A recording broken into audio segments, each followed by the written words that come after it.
Good morning. We are extremely pleased that you are here.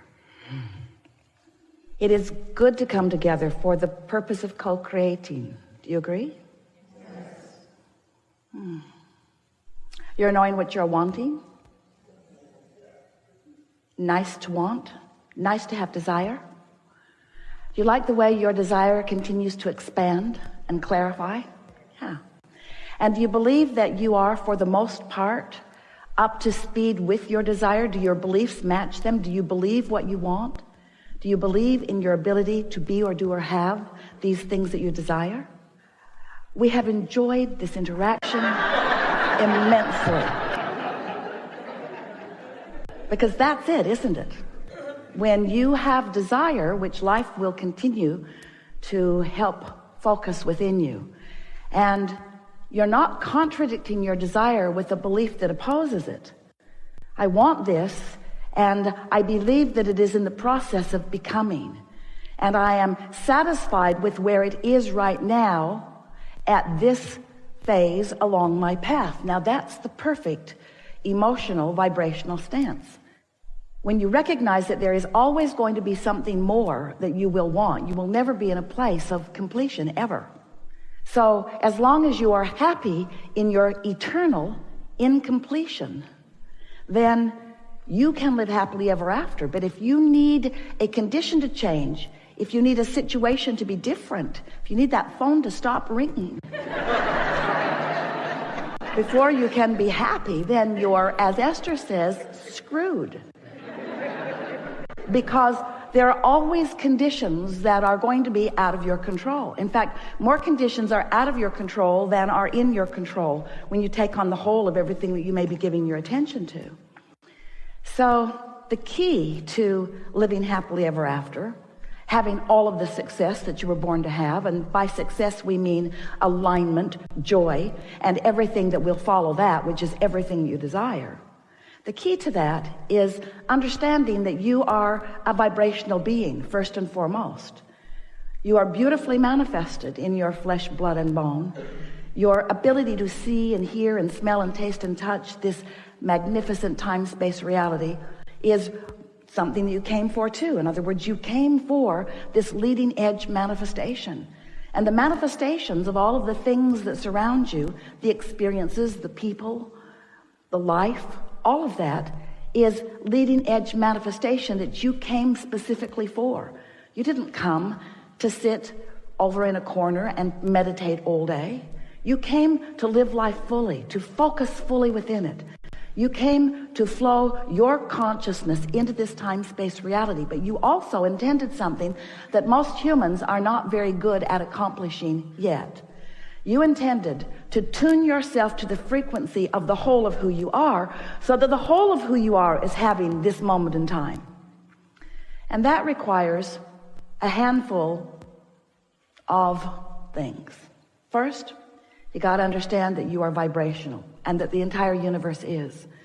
Next, you have to understand that the way you feel is the key to your understanding what your vibrational output is. What it is in relationship to what you want, and what it is in relationship to who you really are, to the trajectory of who you really are.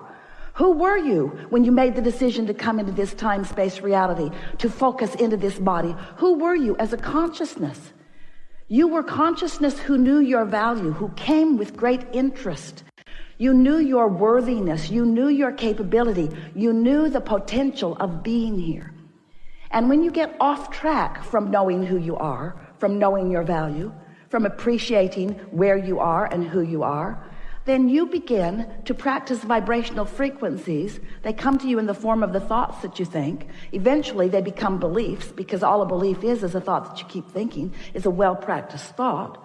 So sometimes, in fact often, you come into your physical body, and instead of being aware of the trajectory from which you have come, the trajectory of the energy that is focused to you and through you, instead you care more about how others who are walking around in their physical bodies are seeing you.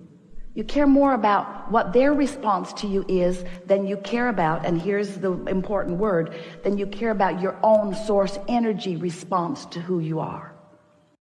Your source energy response to who you are is steady. You are loved, you are appreciated, you are understood, you are backed up, you are supported, you are known.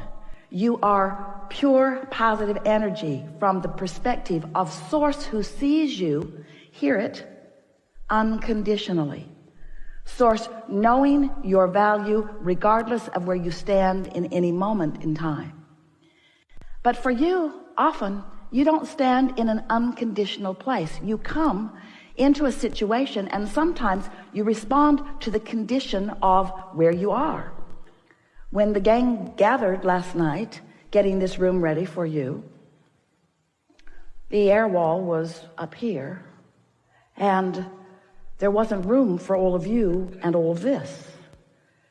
And the contract that they'd signed clearly stated that there were to be 400, but a lot of you made the decision at the last minute. Did you notice? Over 100 of you made the decision at the last minute. And so here's the condition. What we planned for and those who are coming are a very different number. So the condition clearly was not pleasing. Now, everyone knows that it's possible to squeeze you all in. Now you look at it, though, it doesn't really look as possible as it looked last night, did it? There is this square dance area up here that could have been utilized, but for the most part, the room was not big enough. It had not been planned to be big enough because you were underestimated in your enthusiasm for this gathering. So there was a condition that had to be reconciled, and it had to be reconciled at the last minute. There wasn't time to go sit by the beach and think pleasant thoughts about the dolphins. And Esther is thinking, Abraham's going to talk all day long about unconditional love. I know they are. And here we are in a condition that we do not love.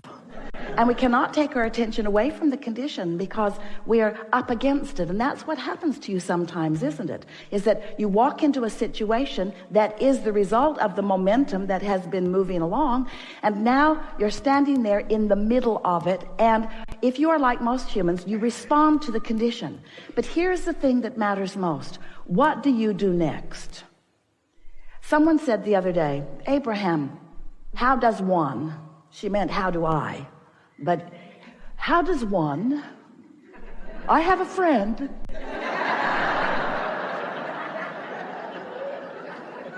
How does one get rid of doubt?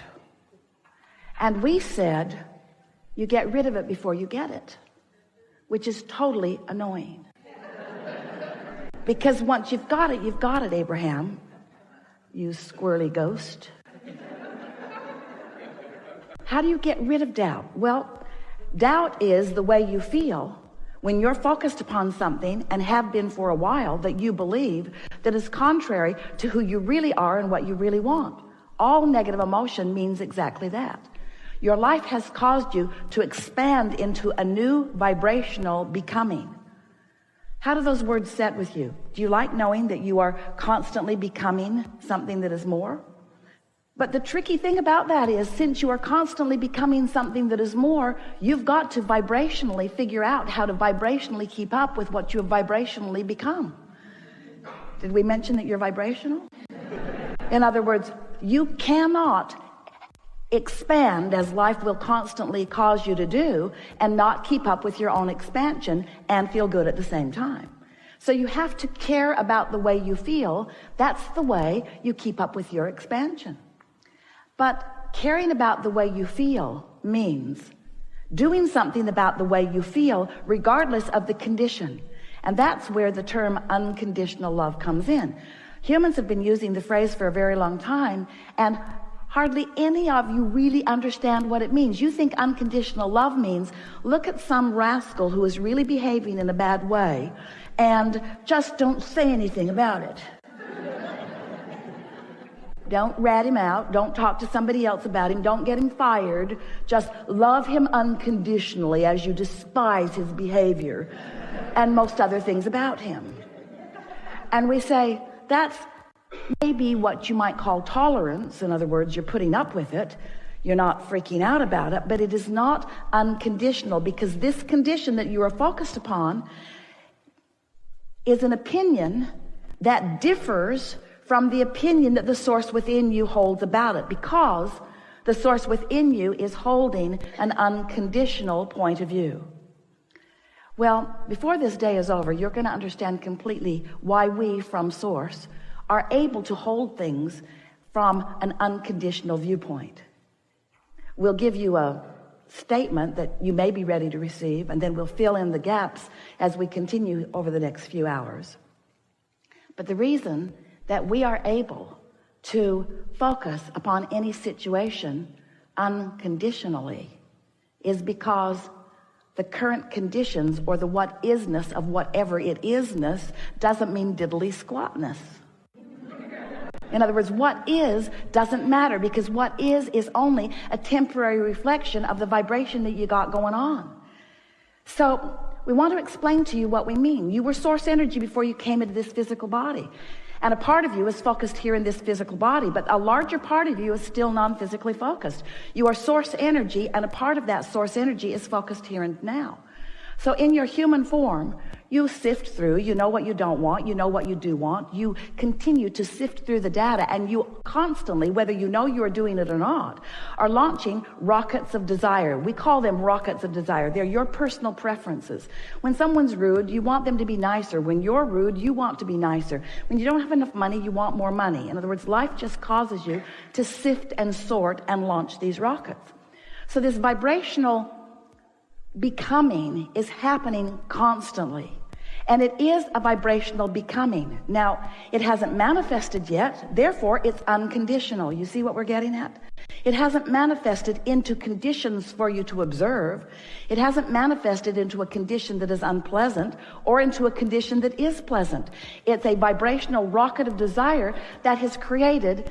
If you've been listening to us for a while, you've seen all of our creative ways of trying to explain to you this stuff that is not physical into this, what we've been calling a vibrational reality. We even gave it the name of a vortex. It's this vibrational state of being that is the precursor to everything else that is coming for you. So this vibrational state of being, which is where your inner being stands, it's where we stand, it's who you really are, has not yet manifested. It has become in terms of an idea. It has become in terms of a hope or a dream. There's enough in your vortex to keep you busy for 20 or 30 lifetimes. In other words, it is the beginning of that which you are. And you know that vortex existed before you were even born into your physical body, because there was a projection of intention from non-physical. There was a vibrational reality that had so much to do about you before you were even born into this physical body. Do you see what we're getting at? This vibrational precursor of that which is you. It was like the vibrational plan. It was like the vibrational probability. It's the vibrational reality. So now you're here in your physical body. You're adding to this vibrational reality. The question that we want to help you ask and answer for yourself is, how much of a vibrational gap is there between the things that life has caused me to ask for and the things that I believe, the things that I practice in my thought? And you can tell, two ways you can tell. One is by the way you feel. If you're joyful, there's no gap. If you're feeling appreciation, there's no gap. If you're angry, quite a big gap. That's one way. You can tell by the emotions that you feel. But the other way is you can tell by how things are manifesting. Because when who you are and what you want and what you think on a regular basis are in the same vibrational frequency, it's manifesting all around you. Others can see it and hear it and smell it and taste it and touch it too. It is a reality. It is a what is. It is a manifestation. You want to call it reality. It is real in the sense that others see it too. But we so want you to understand that before there is a reality, the way you want to call it reality, there is a vibrational reality. And that vibrational reality is filled with all that you have become and are becoming. And you have the ability, if you understand what we're talking about here, to close that gap and have what you want.